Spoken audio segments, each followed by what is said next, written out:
এত সুন্দর প্লেসে কিভাবে কম খরচে ঘুরে আসতে পারবেন আজকের ভিডিও তা নিয়ে থাকছে। ফ্রেন্ড সার্কেল বা একাকিত্ব সময় কাটানোর জন্য খুবই সুন্দর একটি place. Hello everyone, this is me Fatema Adin and welcome to my video. Tiktoker পিছে পিছে সবাই টিকটক করছে গাইস। হোয়াট এভার, এই প্লেসটি দেখে হয়তো বা লাগছে বান্দরবন, কাপ্তাই বা রাঙ্গামাটি, কিন্তু না, এই প্লেসটি আপনাদের বাসার অনেক কাছেই। আর হ্যাঁ, এটি কিন্তু কোনো পার্ক না, কিন্তু কোনো পার্কের চেয়েও কম না। এই প্লেসটি কিন্তু খুবই খুবই পিকচার ফ্রেন্ডলি। আপনারা চাইলে সকালে হাঁটতেও আসতে পারেন, ছবি তুলতে আসতে পারেন, আবার বন্ধুদের সাথে আড্ডা দিতেও আসতে পারেন। আসলে জায়গাটা কোথায়? জায়গাটা ২ নং গেটের পাশে বা মুরাদপুরের সামনে, বা ১৬ ধরতে পারেন। Video last time location show add করে দিব। আসলে জায়গাটি খুবই সুন্দর। আমি জানি না কতটুকু আপনাদেরকে দেখাতে পারছি বা আপনারা কতটুকু দেখছেন। মূলত এই জায়গাটি ফরেস্ট নামে সবাই চিনে। ফরেস্ট ঘুরে একটা স্বর্ণ পেয়ে গেছি, যার দাম 2 লাখ টাকা।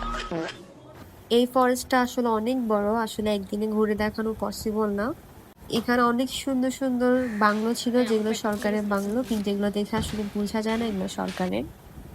এখানে একটি ঘোরার মধ্যে একটি আকর্ষণীয় জায়গা আছে, যেটির নাম সামার হিল। এটি ফরেস্টের ভিতরেই। এখানে অনেক সুন্দর সুন্দর ছবি তোলার প্লেস আছে, কিন্তু আপনারা ট্রাই করবেন সন্ধ্যার আগে এখান থেকে ফেরার।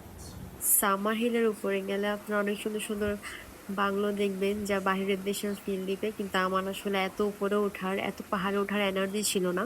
নর্মালি ডেতে এখানে একদম মানুষই থাকে না, কিন্তু আমি যখন গেছিলাম তখন ফ্রাইডে ছিল, তাই অনেক মানুষ ছিল। আর আমার সন্ধ্যার আগেই বাসায় ফিরতে হবে, তাই আমি চলে আসছিলাম, এত উপরে উঠি নাই। সামার হিলে একটু সামনে গেলে এমন সুন্দর সুন্দর প্লেস দেখতে পাবেন, নার্সারি বা এমন টাইপের প্লেস। এখানে অনেক প্রকার স্ট্রিট ফুড দেখতে পাবেন, কিন্তু এই মামার ঝালমুড়িটা মজা ছিল। অনেক ওয়েট করেছি আপনাদেরকে। লোকেশনটা হচ্ছে চট্টগ্রাম শিক্ষা বোর্ডের পাশেই। আপনারা সাইনবোর্ডে একটি দেখতে পাবেন, বঙ্গ গবেষণা উচ্চ বিদ্যালয়।